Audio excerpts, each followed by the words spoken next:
गोपाल कृष्ण भगवान की जय।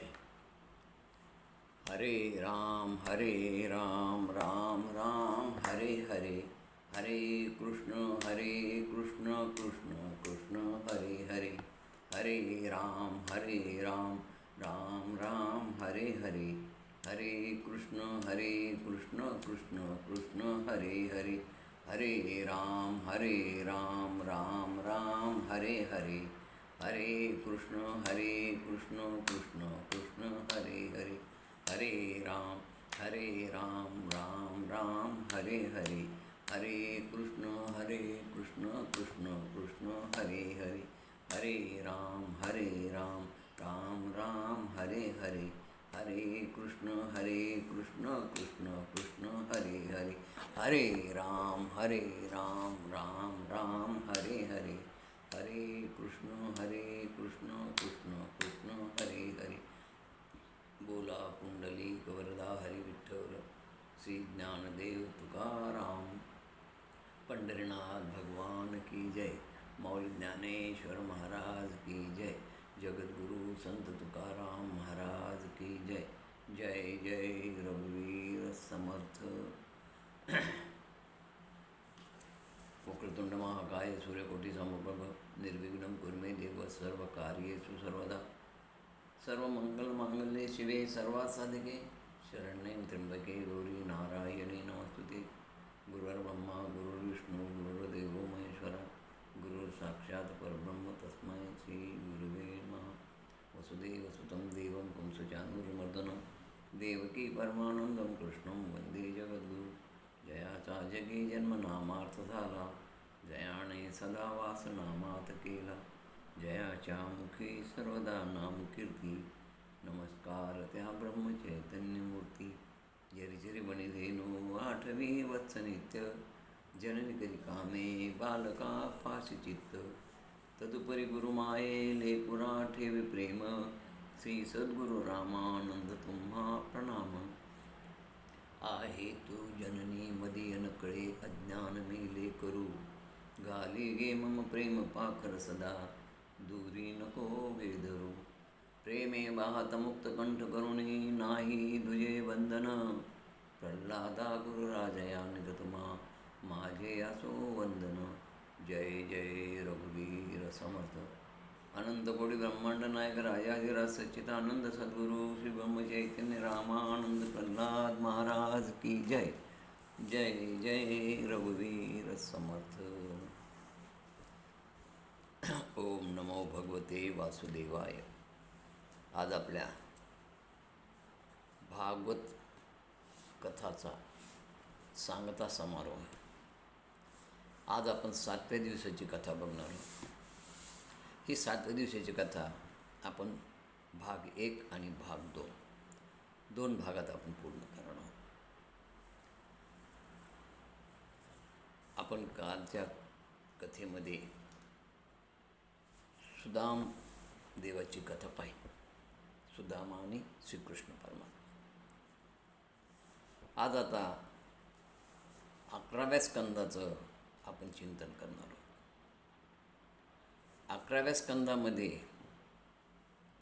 अवधूत गीता येते, जी अवधूतानी कृष्ण परमात्माच्या वंशामधला ज्येष्ठ यदू यादव वंशज याला उपदेश केला आहे। या यादव कुळातल्या यदुवंशाच्या ज्येष्ठाची आणि अवधूताची भेट झाली।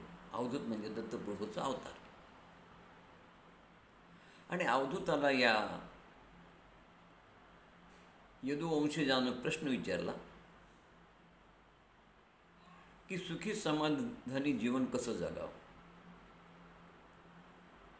आता हे सगळं तत्वज्ञान यदूला सांगितलं। ही जी अवधूत गीता आहे, ही अवधूतानं यदूला सांगितली, आणि तीच अवधूत गीता कृष्ण परमात्मानं उद्धवाला सांगितलेली। म्हणून 11व्या स्कंदामध्ये हे तत्वज्ञान फार महत्त्वाचं आहे। तुम्हा आम्हाला सुखी जीवनाची गुरुकिल्लीच यातून आम्हाला कृष्ण परमात्म्यानं सांगितली. निमित्त उद्धव आहे, पण उद्धवाच्या निमित्तानं माणसानं सुखी समाधानी कसं जीवन जगावं याचं उत्तम मार्गदर्शन आपल्याला भगवंताने केले. आणि मग भगवंत म्हणाले की आमच्या कुळामधला ज्येष्ठ यदुवंशी यादवांची जेव्हा अवधूताची भेट झाली तेव्हाच त्या आमच्या यादव कुळातल्या यदुवंशानं विचारलं की भयानक अशा कटकटीने भरलेल्या संसारात सुखी कसं राहावं, सुखी जीवनाची गुरुकिल्ली काय. आणि त्यावेळेस अवधूताने सांगितलं, तुम्ही म्हणता ते बरोबर आहे की भयानक असं हे कटकटीनं भरलेला संसार आहे, पण या संसारामध्ये जर माणसाने विषय वासनेचा त्याग, मीपणाचा त्याग, अहमपणाचा त्याग कमी केला, नाहीसा केला, तर तो मनुष्य सुखी होतो. म्हणून याकरता अवधूतानं पशु पक्षी प्राणी यांच्याकडून जे काही गुण ग्रहण केले, आत्मसात केले, त्यांना अवधूतानं गुरु केलं. या 24 गुरूंना मी गुरु म्हणून त्यांचा अंगीकार केला, गुरु म्हणून त्यांचा स्वीकार केला. आणि त्यांच्यामध्ये असलेला एक एक उत्तम गुण मी घेतल्यानंतर माझ्यामधली विषय वासनाच नाहीशी झाली, माझ्यामधला मीपणा नाहीचा झाला, माझ्यामधला अहमपणा नाहीचा झाला. आणि म्हणून असे 24 गुरु अवधूताने केले आणि अवधूत सुखी झाले. खरं म्हणजे सुखी जीवनाचं उत्तम तत्त्वज्ञान अवधूतानं 2च मुद्द्यात सांगितलं. एक तर त्यांचं म्हणणं आहे अवधूतांचं विषय वासनेचा त्याग, आणि दुसरं अहमपणा, मीपणा, या 2 गोष्टी चाल. आणि सत्य आहे, विषयाची आवड असल्यामुळे मनुष्य विषय सुखात रममाण होतो आणि त्याला विशेष गोड वाटू लागतो. विषय सुखात रममाण झाल्यामुळे, विषय सुख गोड वाटल्यामुळे तो परमार्थापासून दूर जातो आणि दुःखी होतो, अधर्माचं आचरण करतो. अधर्माचं आचरण करून या विषय सुखामुळे त्याचा मीपणा, अहमपणा वाढतो, विषयाची आवड त्याच्यामधल्यामध्ये कमी होत नाही. म्हणून हा विषयाची आवड कमी होण्यासाठी विषयाचा त्याग करायला पाहिजे, वासनेचा त्याग करायला पाहिजे. परंतु होतो उलट. माऊलीने फार छान सांगितले, विषय विषयाचा पडी पाडू, गोड परमार्थ लागे कडू. आणि गोड परमार्थ लागे कडू, आणि गोड परमार्थ जीवासू कडू झाला, आणि विषय गोड झाला. म्हणजे विषय माणसाला एकदा विषयात मनुष्य गुरफटला की त्याला तो परमार्थ कडू वाटायला लागतो आणि विषय गोड वाटायला लागतो. म्हणून विषय वासनेचा त्याग आणि अहमपणाचा त्याग, मीपणाचा त्याग, या 2 गोष्टी त्यांनी सोडायला सांगितल्या. या 2 गोष्टी सोडल्या तर मनुष्य अत्यंत सुखी होतो. हे तत्त्वज्ञान जर आपण आंग्ल भाषेतून सांगितलं तर किती सोप्या भाषेत कळेल तुम्हाला, लक्षात घ्या. काय विचारलं यदूनी? यदूने एकच सांगितलं, I want peace. PEACE, peace म्हणजे सुख, समाधान, शांती. I want piece. साधा सोपा प्रश्न आहे यदूचा. आणि अवधूतानं उत्तर दिलं, काही नाही म्हणाले, सोपं आहे म्हणाले, यातल्या 2 गोष्टी सोडतो. त्यामुळे कुठला? आय आणि वॉन्ट्स. आय म्हणजे मीपणा, अहमपणा सोड, त्याचा त्याग कर. आणि वॉन्ट्स म्हणजे विषय वासना, इच्छा. जर तुमचं आय आणि वॉन्ट्स या 2 गोष्टी जर तुम्ही बाजूला केल्या तर खाली काय राहिलं? पीस. तुमच्या प्रश्नातच तुम्हाला उत्तर आहे. या पीससाठी, या समाधानासाठी, या सुखी जीवनासाठी तुमचा मीपणा, अहमपणा आणि वॉन्ट्स म्हणजे विषय वासनेचा तुमचा त्याग व्हायला पाहिजे, म्हणजे तुम्हाला समाधान, शांती मिळेल. अवधूत म्हणाले, येदो, अरे शांती, समाधान, सुख तुझ्यातच आहे. आनंद तुझ्याच अंतःकरणात आहे. तो बाहेरून कुठं आणण्याची गरज नाही. आणि ही शांती, समाधान जर प्राप्त करून घ्यायची असेल तर तुला आधी आय म्हणजे मीपणा आणि वांस म्हणजे विषय, या दोन गोष्टी तू अवॉइड कर, टाळ. या दोन गोष्टी जर तू जर टाळल्या, तुझा मीपणा, अहमपणा नाही झाला आणि तुमच्या विषय वासना नाही झाल्या की संपलं.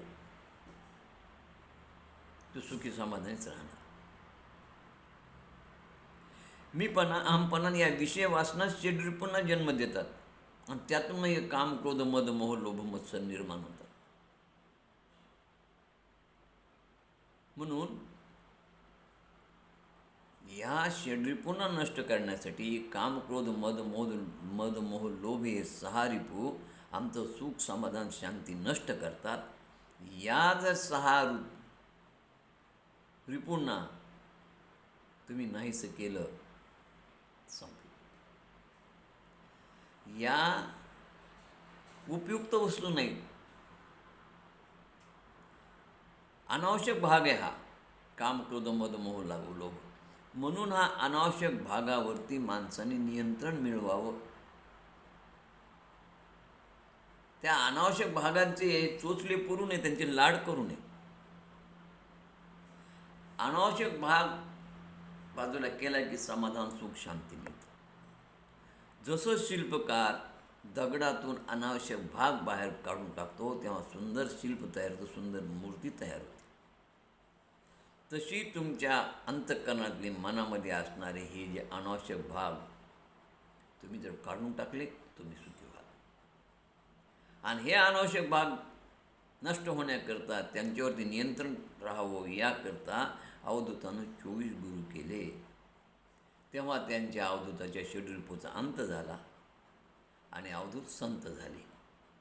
षड्रिपूचा अंत झाला की मनुष्य संत होतो आणि मग त्यांना समाधानी, सुख, शांती लाभली. आणि म्हणून दुःखाचं मूळ कारण म्हणजे मीपणा आणि विषय वासना, या 2 सोडा, सुखी व्हा. मग तर त्याकरता ते म्हणाले, मला किती 24 प्रकारचे गुरु करावं लागले. ज्याच्या अंगी जे काही चांगलं आहे ते मी घेण्याचा प्रयत्न केला. मग किती जड, चेतन, प्राणी याचा विचारच केला नाही. म्हणाले, मी पृथ्वीला गुरु केलं. का केलं पृथ्वीला गुरु?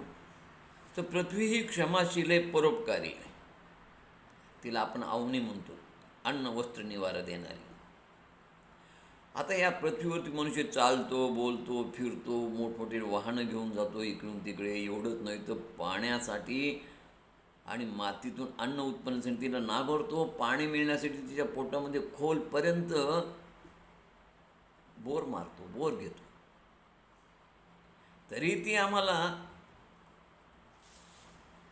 क्षमाच करते आणि ती आमच्यावर परोपकारच करते.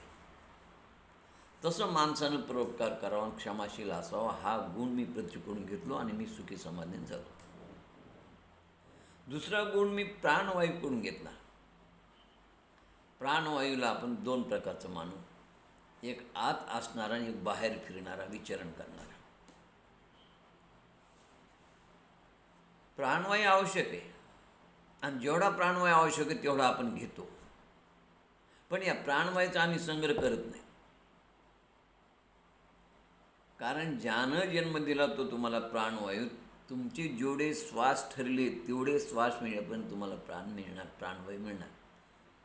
आणि जेवढे श्वास तुमचे असतील तितके मिळते, ते संपले की संपला, तुमचा देह गेला, प्राण गेला. म्हणून या प्राणवायूला वेटिंग नाही, संग्रह नाही. बरं, या प्राणवायू हे पहा, सगळ्या या जर इतर सगळ्या गोष्टीचा विचार केला तर अन्न, वस्त्र, निवारा यामध्ये तुम्हाला प्राणवायू फार महत्त्वाचा. एखादं 8 दिवस अन्न नाही मिळालं चालेल, कुठे पुरेसा निवारा नसला तरी मनुष्य कुठेही कसाही राहील. वस्त्र नसलं तरी कशी फाटके नसेल, वलकले गुंडाळेल, पण प्राणवायू नसेल तर जमणार नाही. पण प्राणवायूनं कधी कुठं कोणाला मुलाखत दिली पाहिली तुम्ही? प्राणवायूचं वैशिष्ट्य, प्राणवायू हा प्रसिद्धी परांमुख आहे. आणि त्याचा संग्रह करण्याची गरज नाही. म्हणून या दोन गोष्टी मी प्राणवायूतून शिकलो, की जीवनात कोणत्याच गोष्टीचा संग्रह करायचा नाही आणि पब्लिसिटीच्या प्रसिद्धीच्या मागे लागायचं नाही. असे दोन गुण त्याच्याकडून मी घेतले. अवधूतांना आकाशालाही गुरु मांडले. काय म्हणले आकाशामध्ये एवढं? आकाशामध्ये दोन गुण फार महत्त्वाचे. आकाश केवढं मोठं विशाल आहे, तसं माणसाचं मनही विशाल असावं, संकुचित वृत्ती नसावी. तसंच दुसरं एक आकाशाचं वैशिष्ट्य निर्विकार आहे, निर्लेप आहे. तसं मनुष्याचं स्वभाव निर्विकार निर्लेप असावा. निर्विकार आणि निर्लेप मनुष्य असेल तर त्याला विषय वासनेचा लवलेशच नसतो. आणि सुखी होण्यासाठी विषय वासना नष्ट होणं फार महत्त्वाचे. निर्विकार माणसाला विषयाची आवड मुळीच नसते आणि तो निर्लेप असतो, म्हणजे त्याच्यामध्ये काम, क्रोध, मद, मोहही नसतात. या दुर्गुणापासून तो दूर असतो. आणि म्हणून आकाशाची निर्लेप वृत्ती, निर्विकार वृत्ती मी घेतली. आता आकाशाचे जर सगळ्यात महत्त्वाचाच गुणधर्म असेल तर गगनसदृशम. गुरुगीतेमध्ये गुरुचं वर्णन करताना हा गगनसदृशम शब्द येतो. गगनसदृशम म्हणजे आकाशासारखं. कोण असतो तर म्हणजे गुरु असतो. ब्रह्मानंदम परमसुखदम केवल ज्ञानमूर्ती द्वंद्वातीतम गगनसदृशम तत्वमशादिलक्ष्यम एकम नित्यम विमलवचनम सर्वदी साक्षीभूतम भावातीतम गगनसदृशम. तर हे भावातीत असून गगनसदृशम असतात म्हणजे काय? गगनसदृशम गुरु असणं म्हणजे आकाशाप्रमाणे असणं म्हणजे बघा, आकाशाचा निर्लेपपणा, निर्विकार वृत्ती गुरुमध्ये असते. गुरुचं मन आकाशासारखं मोठं असतं. आता तुम्ही म्हणता निर्विकार निर्लेप वृत्ती आकाशात कशी दिसून येते? तुम्हाला दिसते. जरा काळजीपूर्वक जर त्याचा अध्ययन केला, अभ्यास केला, लक्षात येतं की बघा, यावर्षी एवढा पावसाळा झाला, आकाशात एवढे ढग आले. एक जणांनी विचार केला की जाऊन आकाशाला आपण ते एखादं तरी ढग चिटकून बसलाय का पाहावा. शिडीनं चढला तो, हातामध्ये लाकडे उलटणं नेलं, उलटण्यानं पाहिलं तो चिटकतो का नाही. न चिटकण्याची ही वृत्ती आहे आकाशाची, आणि म्हणून तिला निर्लेप निर्विकार वृत्ती म्हणतात. आकाश कुठे चिटकत नाही, कोणाला चिटकू देत नाही. तसं गुरु काम, क्रोध, मद, मोह या विकारांना आपल्या अंतःकरणाला चिटकू देत नाहीत आणि ते त्यांच्यात लिप्त होत नाहीत, चिटकत नाहीत. आणि म्हणून गुरु हे विषय वासनेपासून दूर असते. निर्लेप वृत्ती असते. या निर्लेप नावांत एका कंपनीनं निर्लेपचा तवा काढला आहे. काय या निर्लेपच्या तव्यामध्ये? एक माऊली दुकान गेली, तिने विचारलं निर्लेपचा तवा केवढ्याला आहे? त्यावेळेस त्याने सांगितलं आहे 600 रुपयाला. नवीन होती. आणि म्हणले साधा म्हणले 30 रुपयाला. म्हणले हा का नाही कमी किमतीत?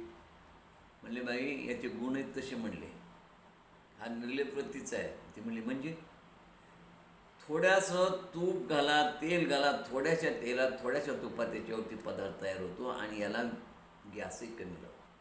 आणि सगळ्यात महत्त्वाचं की ज्यावेळेस तुम्ही एखादं थालीपीठ कराल किंवा त्याच्यावरती काही तळणार, भाकरी करणार, कुठलंही पीठ घेतल्यानंतर त्या पिठाला जर तुम्ही पाण्यामध्ये घातलं, त्याचं घावण तयार केलं, ते पीठ तुम्ही या तव्यावर टाकलं की 2 मिनिटात तुमचा पदार्थ तयार होईल.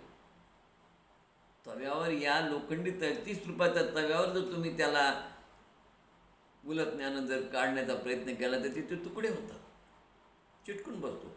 पण याला निर्लेप वृत्ती असल्याने हा कशाला चिटकत नाही आणि कशाला चिटकू देत नाही. फक्त ते टाकलेलं पीठ, ते घावण सुकल्यानंतर, ते तयार झाल्यानंतर फक्त हातात धरा आणि त्याला उलटं करतो, ताबडतोब तो पदार्थ खाली पडेल. ही न चिटकण्याची प्रक्रिया असल्यामुळे याला निर्लेप म्हणतात आणि त्याच्यानंतर निर्लेप वृत्तीचा तवा तयार झाला, निर्लेप कंपनी. तर सांगायचं तात्पर्य की अशा प्रकारे गुरु निर्लेप असतात आणि म्हणून आकाशासारखे ते गगनसदृश. म्हणून आकाशामधले हे 2 गुण मी घेतले. माझा विषय नाहीसा झाला, निर्विकार वृत्ती झाली आणि मी सुखी झालो. जलतत्वाकडून मधुरता, स्वच्छता, शीतलता, समान दृष्टी हाही गुणधर्म घेतला. कारण पाण्याला समान दृष्टी अपपर भाव नसतो. कुठं तुम्ही पाहिलं का की एखाद्या गंगेनं पाणी पिताना हरिणाला पाणी पिऊ दिलं, पण वाघाला मज्जाव केला, पाणी प्यायच नाही म्हणजे तू क्रूर आहेस? अजिबात नाही. त्या जलाच्या समोर, त्या गंगेच्या समोर, त्या नदीच्या समोर हरिणासारखा आणि वाघासारखा ही समान दृष्टी त्या जलतत्वात असते. म्हणून मी जलतत्वाला गुरु केलं. मी अग्नितत्वालाही गुरु केलेलं आहे. अग्नीमध्ये पवित्रता, तेजस्विता आणि पावकता हे गुण आहेत. हे सगळे गुण मी घेतले. मी चंद्रालाही गुरु केलं. चंद्रामध्ये शीतलता आहे, शांती आहे, संयम आहे. हे गुण चंद्रामध्ये. किती संयम आहे त्याच्यामध्ये, किती शांती आहे. तुम्ही बघा, शुक्ल पक्षामध्ये चंद्र कलानं वाढत जातो, मोठा होतो. वद्य पक्षामध्ये घटत अमावस्येला नष्टही होतं. यातून एक तत्व मी शिकलो अवधूत म्हणाले की चंद्र जसा वाढत जातो आणि नंतर घटतो, तसा माणसाच्या जीवनामध्ये चढ उतार येत असतात. आज वाढत गेलो, उद्या कमी होणार, एक दिवस नष्टही होणार. आणि म्हणून हे चालतच असतं. त्यामुळं चंद्रासारखा संयम, शांती, शीतलता हे गुण अंगीकारल्यामुळे मनुष्य दुःखी होत नाही. सूर्याला मी गुरु केले. सूर्यामध्ये उपकार, निष्काम सेवा 2 आणि नियमितपणा 3, हे 3 गुण मला सूर्यामध्ये पाहायला मिळाले. सूर्य हा सर्व प्राणी मात्रावर उपकार करतो, दया करतो. ही उपकार वृत्ती सूर्याची. बरी, हा जो उपकार करतो तुमच्या आमच्यावरती, निष्काम सेवा आहे.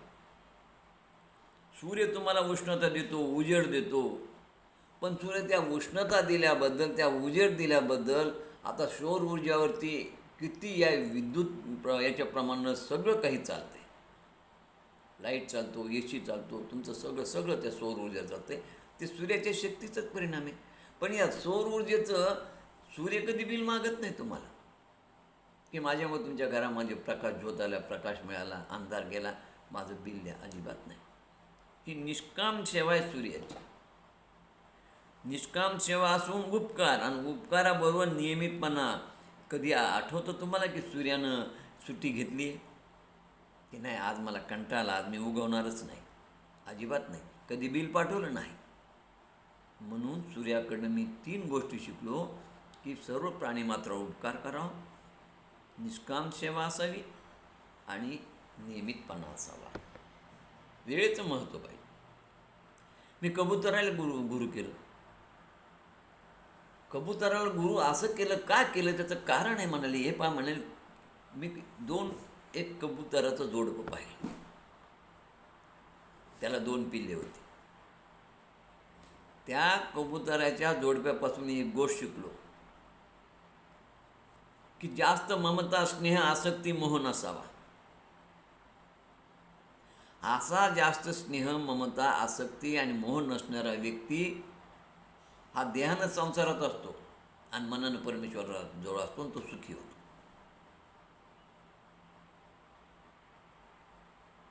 काय झालं की कबुतराच्या जोडप्यामध्ये 2 पिलं त्या खोप्यामध्ये होते आणि कबुतरीन बाहेर चारा आणण्यासाठी गेलं. पहा त्या कबुतराबद्दल काय प्रेम, आसक्ती आहे. त्या पिलाच्या प्रेमामुळं स्वतःचा जीव त्यांना गमवून ते बसले दोघेही. अन्न शोधण्यासाठी ते गेले. तेवढ्या शिकारी आला. शिकाऱ्याने एक जाळं त्या पिल्लाच्या अंगावर टाकलं. पिलं त्यात अडकले. पुत्रप्रेमापोटी कबुतरीन आले आणि स्नेह आसक्तीमुळे तेही त्या जाळ्यामध्ये स्वतःला झोकून दिलं त्यांनी, आणि त्यांनी प्राण गमावले. यातून एक गोष्ट माझ्या लक्षात आली की आपण कुटुंबावर प्रेम करा, मुलावर, नातवंडावर प्रेम करा, पण त्यात अडकून राहू नका. मायामोहात लिंपित होऊ नका, लिप्त होऊ नका. तुम्ही त्यांच्या त्या मोहामध्ये जर लिप्त झाले तर तुम्ही संसारातून बाहेर निघणार नाही. वानप्रस्थाश्रमामध्ये माणसाने देहानं संसारात राहायचं, मनानं परमेश्वराजवळ राहायचं. आणि हे जर देहानं परमेश्वराजवळ राहायचं असेल तर तुम्हाला स्नेहाची आसक्ती, मोह तुम्हाला कमी करावं लागेल, त्याच्यावर नियंत्रण करावं लागेल. हे तत्त्व मी कबुतरापासून शिकलो आणि सुखी झालो. अजगराकडूनही मी संतोष आणि समाधान हे 2 गुण घेतले. अजगर नेहमी समाधानी असतं, शांत पडून असतं. अजगराला माहिती, ज्यानं चोच दिली तो चारा देणारच. बरोबर भक्ष्य समोर येते, अजगर त्याला गिळंकत करतो. पण याचा अर्थ असा घेऊ नये बरं की जीवनाबद्दल उदासीन राहावं, असं नाही. किंवा आहे त्या परिस्थितीत समाधान मानावं. ठेविले आनंदी तैशीची राहावे, सुख चित्ती असू द्यावं समाधान. याचा अर्थ असा नाही की नुसतं पडून राहायचं. कर्म करा. कर्म करत असताना अनुकूल प्रतिकूल जशी परिस्थिती येईल त्या परिस्थितीत समाधान मानायचा त्याचा अर्थ असा आहे. आणि अनुकूल परिस्थिती असून प्रतिकूल परिस्थिती असून त्याच्यामध्ये मी समाधान मानतो, म्हणून मी खरा सुखी आहे. अवधूत म्हणाले, मी समुद्राला गुरु केलं. समुद्रामधला सगळ्यात चांगला जो गुण मला आवडला तो म्हणजे स्थितप्रज्ञ. हा गुण मला आवडला. समुद्र कधी आपली मर्यादा सोडत नाही. तो बाहेरून प्रसन्न असतो ना, आतून धीर गंभीर असतो. हा गुण घेण्यासारखा आहे. आणि म्हणून मी समुद्राला गुरु केले. तुम्ही बघा, त्याचं स्थितप्रज्ञ लक्षण, पावसाळ्यामध्ये खूप पाणी येतं, भरपूर पाणी येतं, आणि उन्हाळ्यामध्ये पाणी कमी होतं. कधी कधी त्याच्यावर भरती येते, कधी कधी ओहोटी येते. भरती आली, भरपूर पाणी झालं तरी तो हर्षित होत नाही, आणि ओहोटी आली तरी तो दुःख करत नाही. म्हणजे भरती ओहोटीमुळे तो विचलित मुळीच होत नाही. तसं मनुष्याच्या जीवनामध्ये खूप सुख येतं, कधी दुःख येतं, कधी भरती येते, कधी ओहोटी येते, कधी प्रगती होती, कधी अधोगती होती. हे चालतच असतं. त्यामुळे मनुष्यानं विचलित होऊ नये. हा गुणधर्म मी त्या समुद्रापासून शिकलो. मी पतंगालाही गुरु केले. पतंगापासून मी एक वैशिष्ट्य शिकलो. पतंग दिव्यावर उडी घेतो आणि जळतो. का बरं? तर त्या दिव्याचं त्याला आकर्षण असतं, आणि हे आकर्षण त्याचा आत्मघात करतं. पतंगाला दिव्याचं आकर्षण म्हणजे पतंगाला दिवारूपी विषयाचं आकर्षण आहे. पतंगाच्या दृष्टीनं समोर तो दिवा म्हणजे काय? विषय आहे. तसं माणसालाही विषयाचं आकर्षण असतं, आणि त्या विषयामुळे माणसाचा आत्मघात होतो. म्हणून माणसाने विषयापासून दूर राहावं, हे तत्त्व मी पतंगापासून शिकलो. याच्यावर ज्ञानेश्वर माऊलीने फार सुंदर ओवी ज्ञानेश्वरीत दिलेली आहे. पतंगादित्य आलिंगन, तेथे त्याचे अचूक मरण, तैसे विषयाचरण आत्मघाता. पतंग दिव्यावर उडी जातो आणि त्याचा आत्मघात होतो, तसा विषयात अडकून माणसाचा आत्मघात होतो. म्हणून हा विषय वाईट आहे. परंतु माऊली पुढे म्हणतात, विषय विषयाचा पडी पाडू, गोड परमार्थ लागे कडू, आणि कडू विषय गोडू जीवाशी झाला. हा कडू विषय, विषय गोड नाही, पण कडू विषय देखील जीवाला गोड होतो, आणि गोड परमार्थ कडू होतो. आणि अशा रीतीने मनुष्य विषयात गुरपडतो आणि त्याचा आत्मघात होतो. हे तत्त्व मी पतंगापासून शिकलो. अवधूत म्हणतात, मी भुंग्यालाही गुरु केले. भ्रमर, भुंगा काय करतो? तो कमळामध्ये गेल्यानंतर तो भ्रमर तिथला गंध घेण्यामध्ये, त्याला गंधाचं आकर्षण असतं. गंधाच्या आकर्षणामुळे, त्या आसक्तीमुळे त्याचा प्राण जातो. म्हणून माणसानं जीवनात अतिरेक करू नये. आता काय की खरं म्हणजे हा भ्रमर वेगवेगळ्या, हा भुंगा वेगवेगळ्या फुलामध्ये सार घेत घेत घेत फिरतो. म्हणून माणसाने प्रत्येक गोष्टीचा सार घ्यावा, असा सोडून द्यावा. एखाद्या वस्तूवर अति आसक्त होऊ नये. भ्रमर हा सार घेत घेतो, एखाद्या कमळामध्ये जाऊन तो एवढा आसक्त होतो आणि त्यात अडकतो. त्यातून त्याची सुटका होत नाही. सूर्यास्तानंतर ते कमल मिटून जातं. मिटता कमलदल, हे कमलदल मिटून जातं आणि भुंगा रात्रभर त्यात अडकून पडतो सूर्योदयाची वाट पाहत. पण त्याची ताकद नाही की त्या कमळाच्या पाकळ्याला फोडून मी बाहेर येईल. आणि सूर्योदय झाल्यानंतर कमळाच्या पाकळ्या उघडतात आणि त्यामुळे त्याची सुटका होते. पण समजा एखाद वेळेस सूर्योदय होण्यापूर्वीच एखाद्या मत्त हत्तीनं तो पाणी पिण्यासाठी आला आहे आणि त्यानं ते कमळाचं फूल जर तोडलं तर काय होईल परिणाम? सूर्य उगवला तरी याला तोडलेलं असल्यामुळे हे कमळाचं फूल उगवणार नाही आणि भ्रमरमध्येच मरेल. मग कोणत्याही गोष्टीचा अतिरेक नसावा, तो अतिरेक टाळावा, हे मी त्या भ्रमरापासून शिकलो. मी मधमाशीला गुरु केलं. मधमाशीला गुरु करण्याचं कारण असं बघा, मधमाशीपासून मी एक गोष्ट शिकलो त्यांच्या जीवनातून, की संग्रह नको. संग्रहाचा परिणाम काय होतो की मधमाशी मधाचा संग्रह करते. मग कोणतरी शिकारी किंवा भिल्ल येऊन जातात, घेतात. मधमाशीच्या खाली मोठा अग्नी पेटवतात. त्याच्यामध्ये अनेक मधमाशा जळतात, काही पळून जातात, काही मरतात. पण हे सगळं एवढा प्रयत्न करून, अट्टहास करून शेवटी मध मिळतो का त्यांना? अजिबात नाही. जो आलेला शिकारी असतो तो ते मधाचं पोळ घेऊन जातो. यांना तिथून पळून जावं लागतं, यांना तिथून पळविला जातं. मग एवढी मेहनत करून, एवढा पोटाला चिमटा देऊन एवढं तुम्ही जमा केलेलं, जर तुम्हाला जर त्याचा उपयोग होत नसेल तर त्याचा फायदा काय? हे मी मधमाशाकडून शिकलो. म्हणून संपत्तीचा संग्रह करू नये. हां, पैशाचा संग्रह हा दुःख देणार आहे, त्यापेक्षा नामाचा संग्रह करावा. नामाचा संग्रह सुख देणार आहे. तुम्ही आपल्यापेक्षा जनावरांचं बघा. एखाद्या गाईला तुम्ही 2 ऐवजी 4 जर कडब्याच्या पेंड्या टाकल्या खायला, तर ती जेवढी भूक आहे तेवढं कडबा खाईल आणि निघून जाईल. पण ती म्हणणार नाही की उरलेल्या पेंड्या आपण कडबा आपल्याला रात्री खायला उपयोग पडतील, त्याचा संग्रह करून पाठीवर घेऊन जाऊ. अजिबात नाही. प्राणी देखील संग्रह करत नाही. म्हणून धनाचा संग्रह नका करू, नामस्मरणाचा संग्रह करा.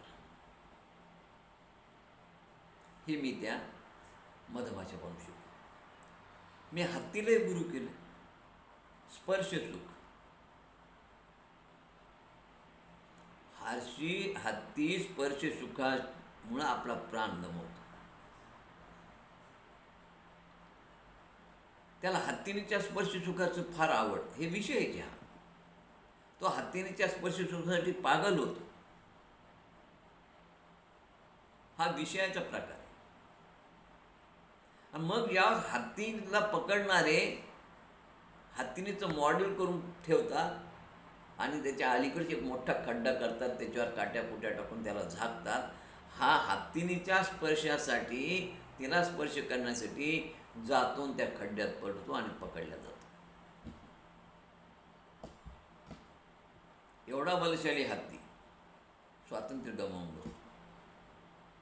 म्हणून हे 5 विषय आहेत: स्पर्श, शब्द, रस, रूप आणि गंध.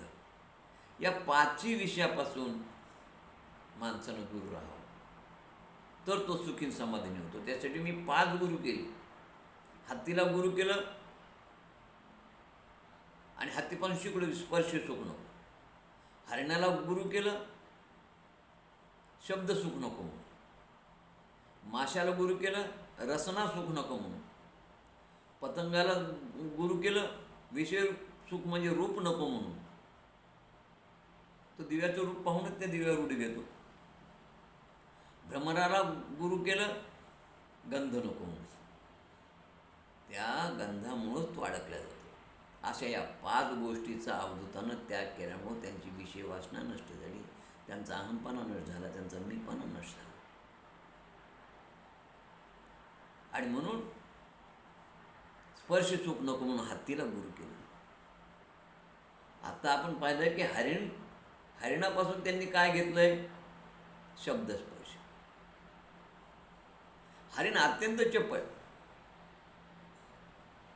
त्याची शिकार होणं किंवा तो पकडलं जाणं शक्यच नाही, एवढा तो चंचल असतो आणि चपळ असतो.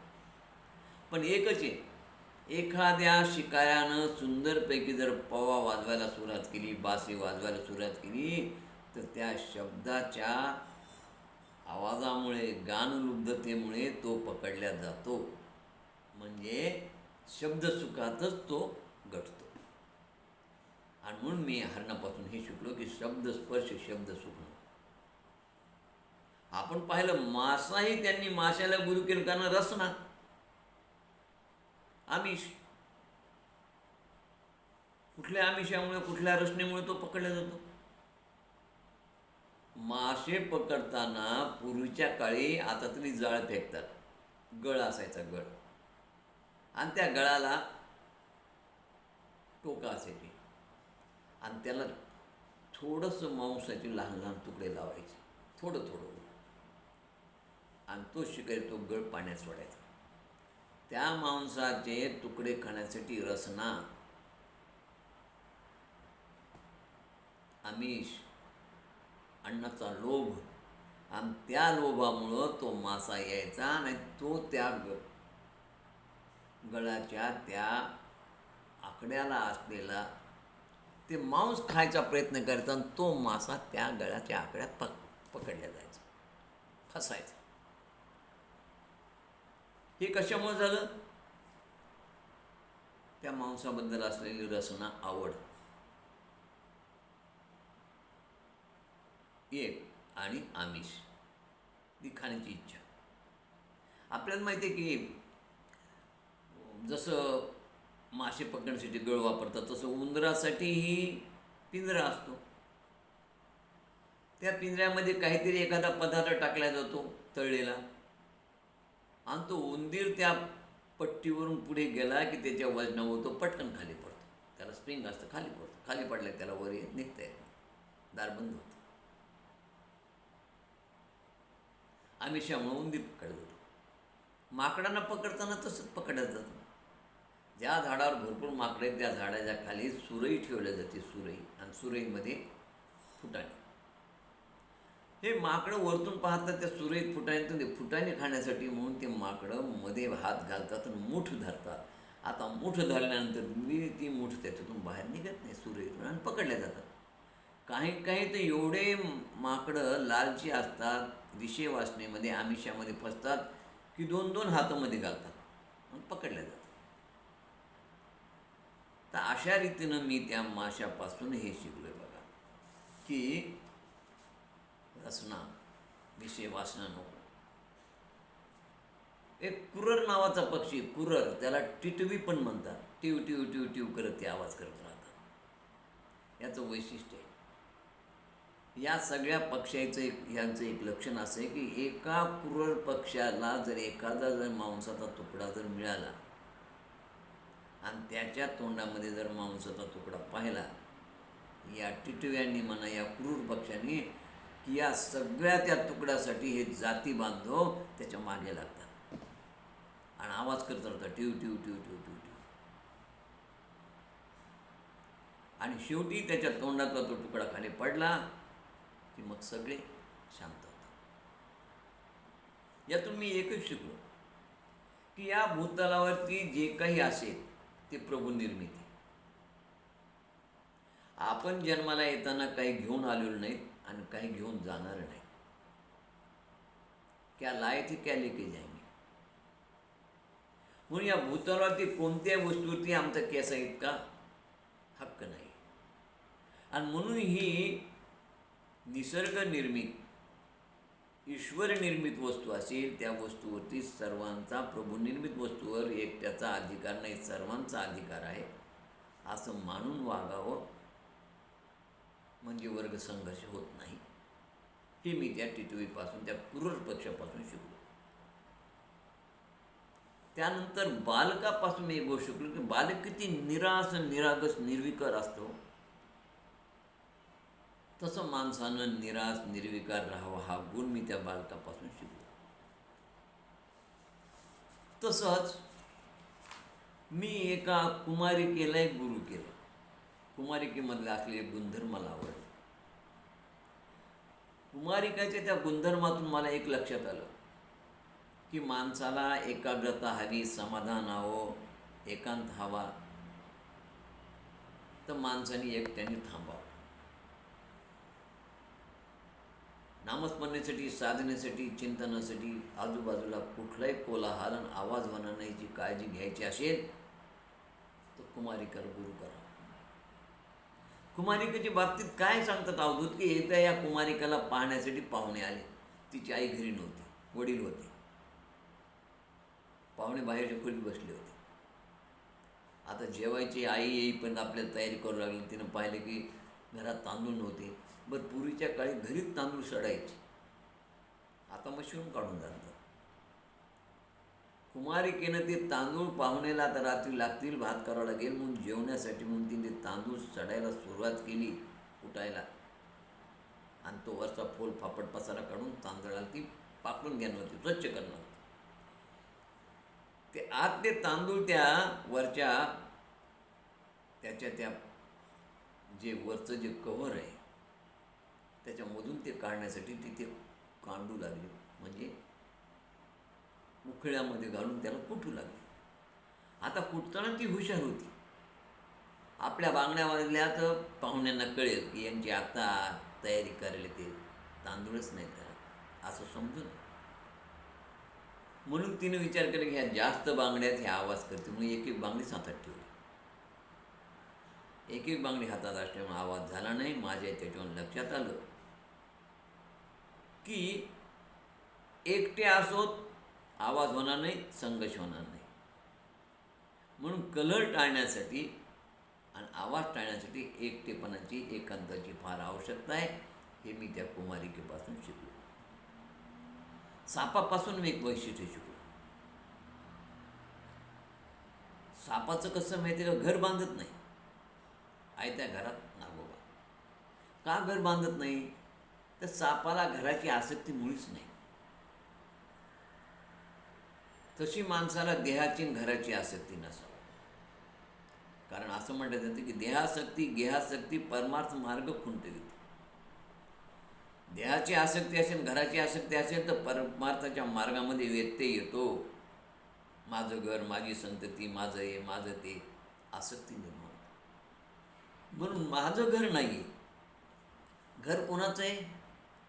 घर देवाचं आहे. आमच्या इकडे पुण्यासारख्या ठिकाणी लोक फ्लॅट विकत घ्यायला जातात, फ्लॅट घ्यायला जातात, किरायानं घ्यायला जातात. त्यावेळेस त्यांची चर्चा चालते, जर जुने लोक असतील तर, अहो काय या फ्लॅटमध्ये देवघरच नाही, देवाला ठेवायला जागाच नाही. पण माझं असं म्हणणं आहे की देवघर नाही, हा फ्लॅटच देवाचं घर आहे. त्या देवाच्या घरात तुम्ही राहता. देवाला जागा नाही असं म्हणता येत नाही, कारण चराचर सृष्टीमध्ये देव सगळीकडेच. म्हणून त्या देवाच्या घरात तुम्ही राहता. घर तुमचं नाही, घर आमचं नाही, घर देवाचं आहे म्हटलं तर तुमची घराची आसक्ती कमी होते. आणि म्हणून मी घराची आसक्ती कमी व्हावं म्हणून त्या सापाला गुरु केला. कारागीर जो शर तयार करतो, बाण तयार करतो, त्याला शरकार म्हणतात. शर म्हणजे बाण तयार करणारा. लोखंडी धावपट्टीपासून तो छानपैकी त्या बाणाला नोकदार बनवतो, त्या बाणाला ते नोक लावतो. तो आपलं काम करताना त्याचं ते नोक व्यवस्थित ठोकताना तो एवढा एकाग्र होतो. तशी एकाग्रता आत्मसात करणं आवश्यक आहे. ज्यावेळेस तुम्ही जप, साधना, नामस्मरण करता किंवा कुठलंही कार्य करता, त्या कार्यामध्ये एकाग्रता फार महत्त्वाची. आणि ती एकाग्रता मी ते कारागाराकडून शिकलो. तो कारगीर, तो शर बनवणारा शरकार इतका तल्लीन होऊन एकाग्रतेनं काम करत असतो की त्याला आजूबाजूला काय चाललं लक्षात नाही. एकदा असा शरकार आपला बाण तयार करत असताना त्याच्या समोर राजाची वरात गेली, पण त्याला कळायला नाही. मागच्या पाठीमागच्या शिपाईने विचारलं, बाबा इकडून 2 रस्ते तिकडे, वरात कोणीकडे गेली? तो म्हणून काय पाहिलं. वाजत गाजत जाणारी वरातीकडे जर त्याचं लक्ष नाही तर त्याची किती एकाग्रता आहे. ही एकाग्रता मी त्या कारागिरापासून, त्या शर बनवण्यापासून, त्या बाण बनवण्यापासून शिकलो. मी कुंभारणीने गुरु केलं. कुंभारीण म्हणजे गांधील माशी, भिंगुरटी, काही लोक तिला लाल माशी म्हणतात. या लाल माशीला मी गुरु केलं. काय केलं माहिती आहे का? ही कुंभारीण काय करत असती की आपण बघा, आपले घरं जर जुने असतील तर त्या घरामध्ये ही कुंभारीण, ही लाल माशी, ही भिंगुरटी एक घर करते मातीचं, आणि त्या घरामध्ये हिरवी आळी आणून ठेवते. हिरवी आळी आणून ठेवल्यानंतर ती कुंभारीण काय करते, ही लाल भिंगुरटी येते तिला सतत चावा घेत असते. आता ही हिरवी आळी सतत चिंतनाची आणि विचार करत होती, आता ती भिंगुरटी येईल मला चावेल, गांधील माशी येईल मला चावेल, कुंभारीण येईल मला चावेल, मला येईल चावेल. सतत तिचं चिंतन चालतं. या चिंतनातून काय तर चिंतने तद्रूपता. असं जर तुम्ही ईश्वराचं चिंतन जर केलं तर तुम्हाला ईश्वराचं रूप प्राप्त होतं. स्वरूपता 4 प्रकारच्या मुक्ती आहेत. ईश्वरा प्रकारेच तुमचं ईश्वराचंच रूप तुम्हाला प्राप्त होतं. आणि म्हणून मी कुंभारणीपासून ते वैशिष्ट्य शिकलो की चिंतन करणं, चिंतने तद्रूपता. तुकाराम महाराजांच्यावर अभंग पण छान सुंदर. तर अशा प्रकारे असे मी 24 गुरु केले. मग त्याच्यामध्ये पशु आहेत, प्राणी आहेत, व्यक्ती आहेत, सर्वांना मी गुरु मानलो. 24 गणांकडून मी 24 तत्त्व घेतले, ते स्वतःच्या जीवनात अंगीकारले, त्याप्रमाणे आचरण केलं, आणि त्यामुळं माझं जीवन यशस्वी झालं. या 24 गुणामुळे, हे 24 गुरु मी केल्यामुळं मीपणा माझा नाहीसा झाला, माझा अहमपणा नाहीसा झाला, आणि विषय वासनेतून, विकारातून मी मुक्त झालो. मीपणा अहमपणा बोळवला गेला आणि विषय नष्ट झाले, आणि त्यामुळं मी खरा सुखी आहे, समाधानी आहे. म्हणून एक लक्षात ठेवा, मीपणा माझं सोडा, मीपणा सोडा, अहमपणा सोडा आणि विषय वासनेचा त्याग करा. जीवनात तुम्ही सुखी व्हाल. अशा प्रकारे अवधूतानं केलेले 24 गुरु आणि अवधूतांना मिळालेलं सुख, ही सुखाची गुरु केली. हे तत्त्वज्ञान फार सुंदर रीतीनं उद्धवाला कृष्ण परमात्म्यानं सांगितलं, आणि उद्धवाला कृष्ण परमात्म्यानं ही अवधूताची कथा सांगितलेली. अशा रीतीने हा 11व्या स्कंदामध्ये हा तत्त्वज्ञानाचा फार सुंदर भाग भागवतामध्ये आला आहे. आता श्रीकृष्ण परमात्म्याची परतीची तयारी सुरू होती. अवतार कार्य संपत आलं होतं. 125 वर्षाचा करार संपुष्टात आला होता, आणि आता कृष्ण परमात्मा आपल्या निर्धमी जायचा विचार करत होते. 11 वर्षे गोकुळात राहिले, 14 वर्षे मथुरेत राहिले, 100 वर्षे कृष्ण परमात्मा द्वारकेत राहिले. असा 125 वर्षाचा त्यांचा या भूतलावरचा कार्यकाल. रामप्रभू मात्र 11,000 वर्षे भूतलावर होते. 11,000 वर्षे त्यांनी शासन केलं, राज्य केलं. 125 वर्षाचं कृष्ण परमात्माचं आयुष्य, अवतार कार्य संपत आलं होतं. त्यांनी भूभार हलका केला, अनेक राक्षस दुष्ट राजे ठार केले. बरं, यादवी काही दुष्टपणात कमी नव्हते. पण त्यांच्यावर श्रीकृष्ण परमात्माचं नियंत्रण होतं म्हणून ते शांत होते. कृष्ण परमात्मा विचार केला की आपल्यानंतर हे यादव या भूतलालाही भार होतील, हे पापांच्या राशी उभा करतील, आपापसात कलह करतील, त्यापेक्षा आपल्या समोरच यांच्यात आपसात कलह होऊन कुलसंहार व्हावा असा त्यांनी विचार केला. मग त्यांना आठवलं की मला गांधारीने शाप पण दिलेला आहे. ज्यावेळेस महाभारतातलं युद्ध झालं, युद्ध झाल्यानंतर सारे 100 कौरव मारले गेले आणि युद्धानंतर जेव्हा कृष्ण परमात्मा, पाची पांडव, धृतराष्ट्राचं, गांधारीचं सांत्वन करण्यासाठी आले, त्याच गांधारीने शाप दिला, कृष्णा माझ्या यादव कुळाचा तू, माझ्या कौरव कुळाचा तू, माझ्या सगळा जे ते तू विनाश केलास, माझं कुळ तू नष्ट केलंस, कौरवांचं एकही पुत्र जिवंत राहू देणार नाहीस. लक्षात ठेव, माझा तुला शाप लागेल, तुझंही पूर्ण यादव कुळ तुझ्याच समोर नष्ट होईल. आठवण झाली त्यांना. आठवण झाल्यानंतर त्यांनी या सगळ्या मुलांना सांगितले, हे पा म्हणाले, बाळांनो, नातवंड पतवंड सगळे घरचे लोक, पत्न्या वगैरे सगळ्यांना सांगितले, हे पा म्हणाले, काही दिवसातच म्हणाले द्वारका बुडणार आहे आणि त्यामुळे आता तुम्ही सगळे क्षेत्रावर चला. आणि या सर्वांना पिंडारक क्षेत्रावर घेऊन आले होते, जे सौराष्ट्र सोरटी सोमनाथ येथे. ज्या सोरटी सोमनाथाच्या ठिकाणी हिरण्य आणि सरस्वती आणि कपिला या 3 नद्याचा संगम आहे. त्या सोरटी सोमनाथचे तिथं आले. आता या सोरटी सोमनाथाच्याच पुढे काही अंतरावर भालुका मंदिर आहे, जिथं कृष्ण परमात्माने देह ठेवला. आणि या पिंडारक क्षेत्रावरती, या त्रिवेणी संगमावरती, या ठिकाणी सगळ्या यादवांनी देह ठेवला. याच पिंडारक क्षेत्रावरती पुढे बलराम दादांनी देह ठेवला. त्यांची समाधी आज तिथं आहे. चारधाम यात्रेमध्ये गेल्यानंतर हे सगळे तुम्हाला पाहायला मिळते.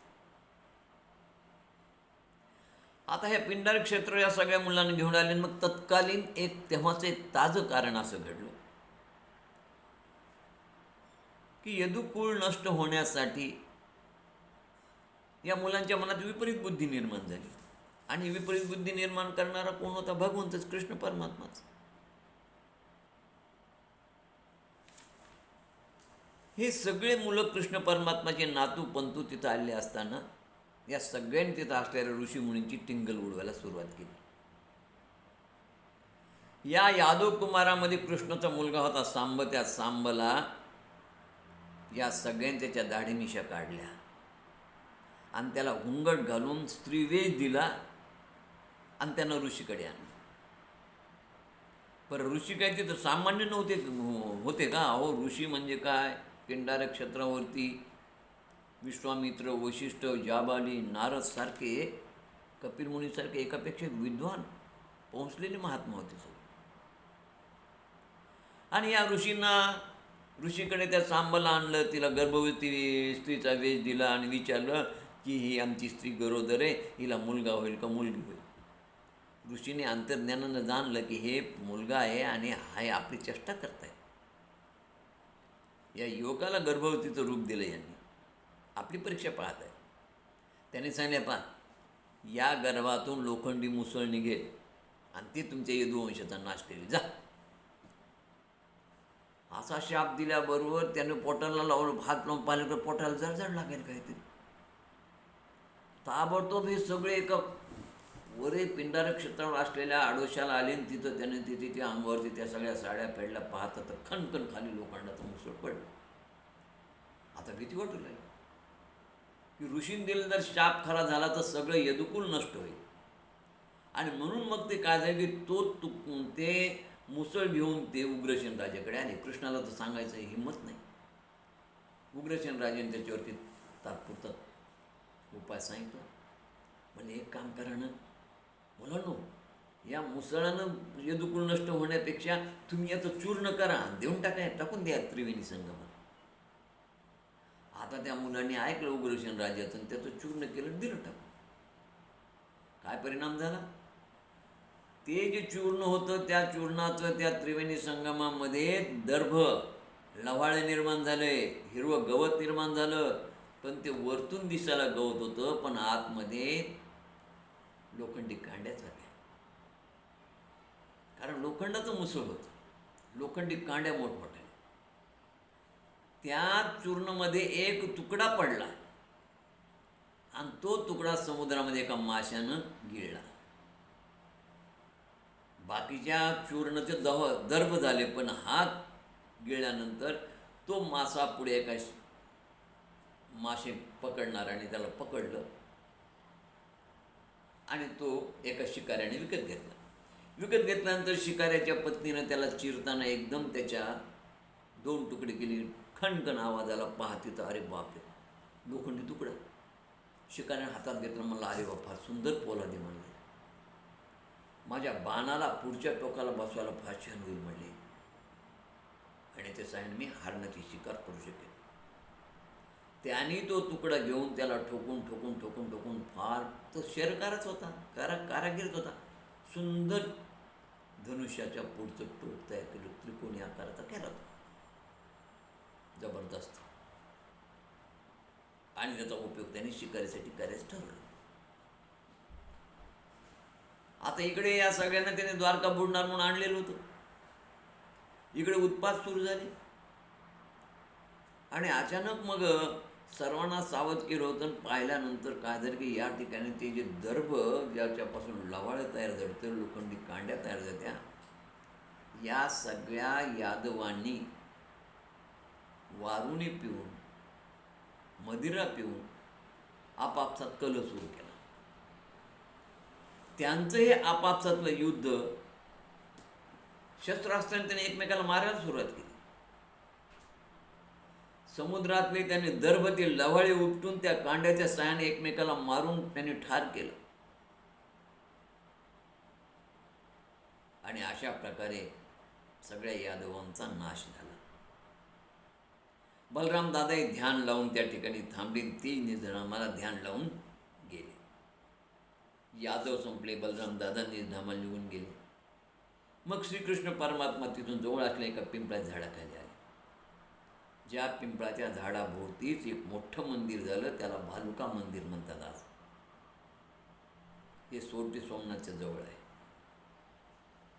आणि त्या झाडाखाली कृष्ण परमात्मा बसले असताना कृष्ण परमात्माने डाव्या पायाच्या मांडीवरती उजवा पाय असा आडवा घेतला होता. झाडाला टेकून बसले शांत. तेवढ्यामध्ये ज्या शिकाऱ्याने त्या लोखंडी तुकड्यापासून बाण बनवला होता, त्या शिकाऱ्याने दुरूनच पाहिलं तर हा कृष्णाचा पाय त्याला हरणासारखा भासला. हरिणच आहे असं त्याला वाटलं. खूप अंधकार होता आणि जाळी होती. त्यानं त्या जाळीतून बाण मारला, बराबर नेम धरून, आणि कृष्णाच्या पायाला लागला आणि पाय खाली पडला. मांडीवर शिरला पाय होता, बाणांवरून बाण लागतात, त्यानं वेदना झाली आणि तो पाय खाली पडला.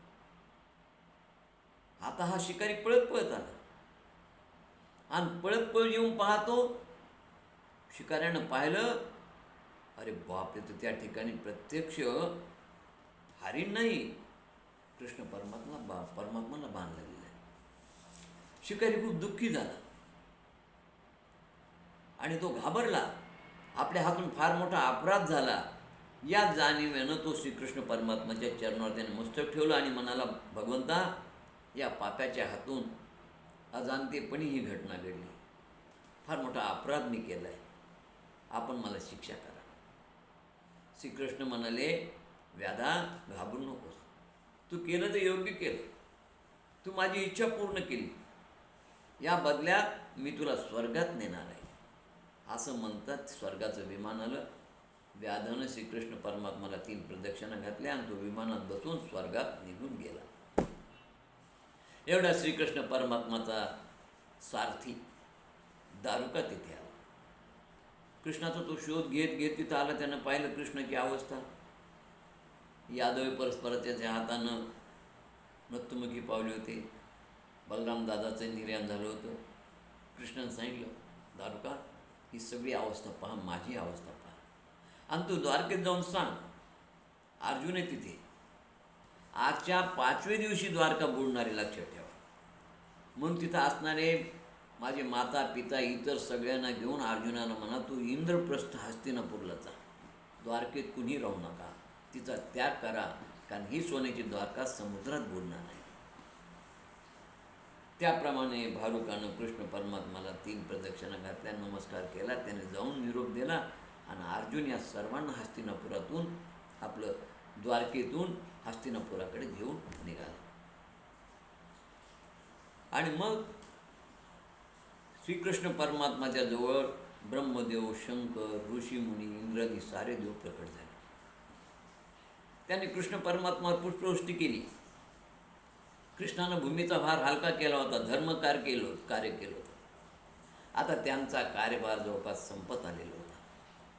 स्वर्गातून तेवढ्यात रथ आला आणि त्यात बसून कृष्ण परमात्मा सोलवकी गेली.